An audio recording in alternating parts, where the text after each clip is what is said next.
Yes, sir.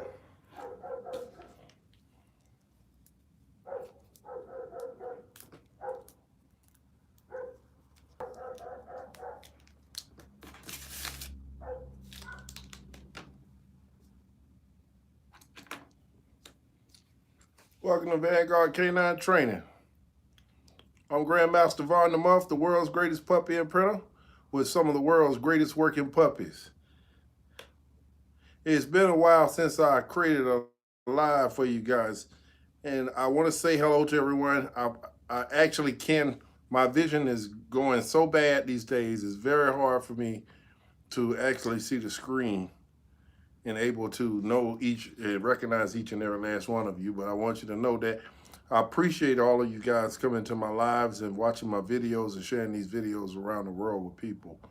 Um, I want to create a topic for you guys and let you guys know that um, there is an informational source, and it's right here to training your puppies, to getting your puppies and your adult dogs to exhibiting those desired behaviors.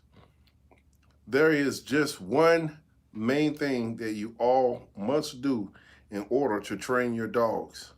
And it's very easy. But for many of us, we find it very hard to stay consistent. And I talk about being consistent in many of our videos over and over again. Let me give you guys some examples, and I want to talk to you a little bit about being consistent. For example, one of you guys on here has just recently bought a puppy, and you want to make your puppy become an obedient dog. Some of us have the fantasy of having a protection dog.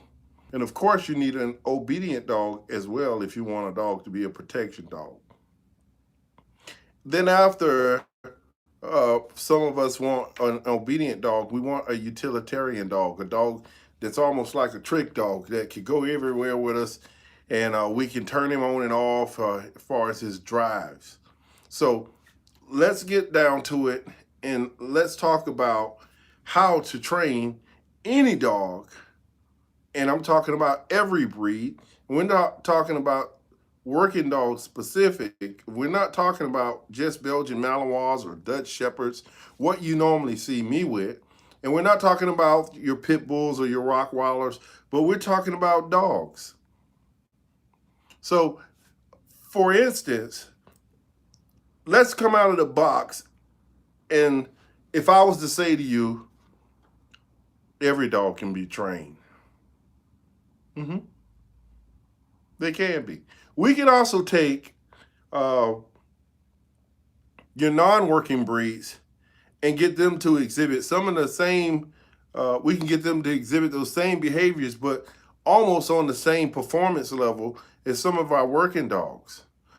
But not quite, because there are some things we still have to take in consideration, that we're talking about working dogs, dogs with courage, very high, extreme high drive, that are not going to quit. We're talking about an excessive behavior. When I say excessive behavior, I'm talking about I'm breeding dogs that don't want to quit. When you talk about game dogs, we're talking about dogs that don't quit. You know, we're talking about the drive of a dog. Now, the drive of dogs can vary. And we know that if some of you have purchased a dog once before for someone all out of the papers, and it wasn't a working dog and it just seemed not to have any drive. But let me tell you, they did not consistently try to encourage this puppy to play games. They didn't find a way to connect with the puppy. And that's what you must do. I don't care what breed of dog you have. I'm basically telling you they all can be trained, but you can only train him to his full genetic potential. For instance, I had a Yorkie. And Yorkies, sometimes you can say they're high-strung dogs just as your Chihuahuas. They're terriers.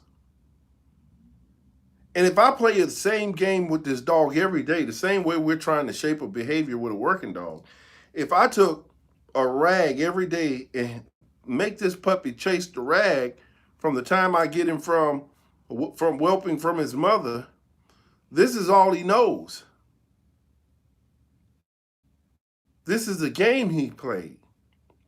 In order to train any dog, you have to build a foundation of game playing. See, once you get one game going with the puppy, then you can start making other games, from chasing the rag or chasing the ball on the string to throwing the ball on the string. Now he's fetching. Now he's bringing the ball on the string back. Now he's dropping the ball on the string because I have another ball that I'm going to throw because he believes he's going to continue fetching, but he's learning other behaviors: to chase the ball, to go out and retrieve the ball, to bringing the ball back, to letting the ball go, to searching for the ball if the ball gets lost in some low brush.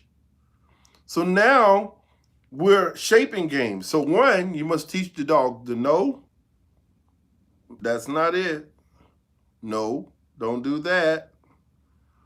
And you must teach the dog what yes mean, which is the reward. Yes, I just did that right. Oh, I better do that again. Yeah, I better do that again. When he say yes, I just did. What did I do? Woo! Or he runs out, whatever it is. If he says no, that means I'm not doing something right. Yes, no. Good boy. Good boy and yes are two different, meanings. Good boy means you're doing good. If you sit down, yes is the reward for the treat. Good boy or good girl is yes, you did that right. Then good. That's what I like. So once you make the connection of those three things, you can teach a dog almost anything. But you need to shape these behaviors through game, through play, through food. If you continue to play any game with any animal, eventually he'll become great at it.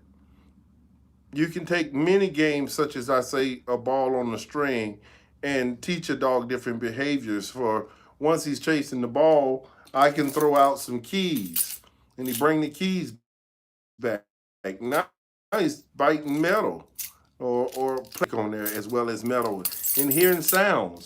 And next he'll be retrieving pieces of wood and the lighter and bringing it back. So it's not that, it's just you will have to consider having a working dog to play these games. It just make it easier when breeders like myself are breeding dogs for high drive and dogs with determination to continue on even through obstacles and barriers. It just makes it easier to train when you have a format of generations of dogs that come from it comes from dogs that done that versus a dog that has none of that.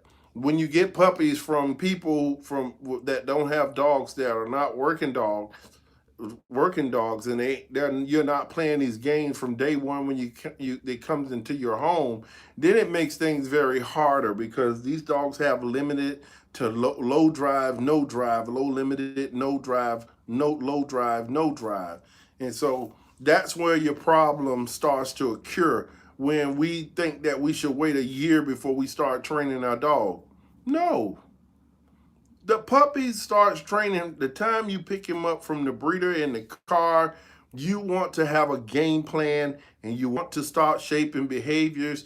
You want this puppy to get familiar with your voice, the sights, the sounds, taking the puppy immediately places with you to get familiar with people, places, and things, other animals, so that the dog can be confident while working. Because that's the most important part. If a dog is not confident while it's working, then he can't exhibit those desired behaviors that you have encouraged in the privacy of your home. When I say that to one of you guys out here, what I'm saying is, if the dog is playing fetch in your house or biting in the house or doing any other behavior that you think that is a desired behavior that you're shaping and building upon to utilize later on in its life, and you take it out into a park or into the PetSmart or your cousin's house and it doesn't perform, it's because you haven't played that game in those places, and you hadn't taken this puppy out in places and made him secure. So if you take a puppy that's 8 weeks old and it's always with you in the car and it hits sights, sounds, and you go into PetSmart and you're going into your cousin's house, you go to the local fairgrounds, you're going out to events. This puppy is well rounded. It hears all those sounds, see all those people, and he realizes, oh, nothing bad comes for me from these things. And people are just petting the puppy while it's in your hand and stroking his ego. And oh, people are great. You know, later on you may have to have shape the puppy's mind from the distractions of people and those things where when it was small, it was always petted by strangers and different people, and you got to learn not to go to those people. But it makes the puppy confident because now he knows that being in those environments, it doesn't bring harm to him. So when it's not bringing harm to him in those environments, you can then take those games that you played in the privacy of your home and begin to play them out into the real world. And this puppy is going to perform just as it had in your home, in the privacy of your home, because it had learned at a very young age that there is no harm in the car driving by, or the noisy car with the music in like you hear in Florida, or the people that are walking up. But if you're constantly taking a puppy that's 8 weeks old and you're putting compulsion, and it's not really compulsion, but I want to say you're doing protection work. You're saying you want a protection puppy off the bat, and you're teaching it to growl at people at a very young age. Some puppies growl and become confident with it, while others are fearful and not as strong and weak and genetic wise, that is fearful, and it uses defense mechanism, which is to bark, bite, and growl at those people. But when those people continue to come close because they don't understand, you're teaching it something or playing a game, it's going to shut him down, and he's going to, because at the end of the day, a breed is just a bunch of dogs that we liked that looked a certain way, and we kept breeding them that way, which is considered as a standard. We created a standard and a look, and that's now a specific breed, but they are all dogs at the end of the day. That was your tip from your Grandmaster Von der Muff, the world's greatest puppy imprinter, with some of the world's greatest working puppies.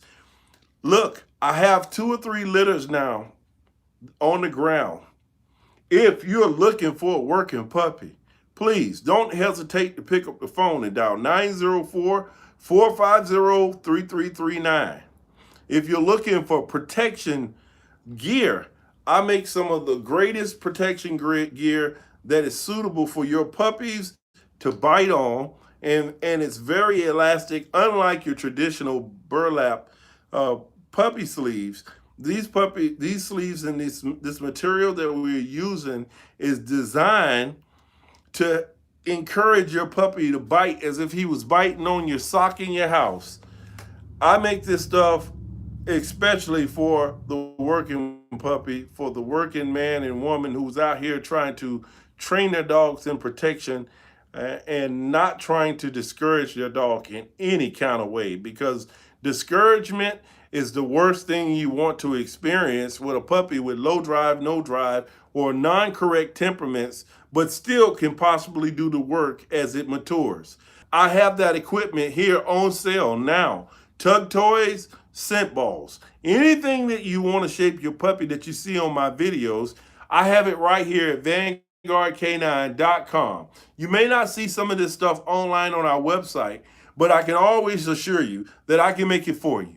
So don't hesitate to pick up the phone and dial 904-450-3339. Again, that's 904-450-3339. We're Vanguard K9.com, and we're always looking for donations and supporters of Patreons, you, the Vanguardians, to help us continue the videos.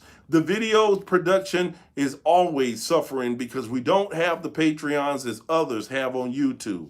So it comes directly out of my pocket and comes from the directly of love for people putting in equity sweat. And that suffers for you who's trying to train your dog right now today. So please don't hesitate to help by supporting the cause. We're Vanguard and you're the Vanguardians.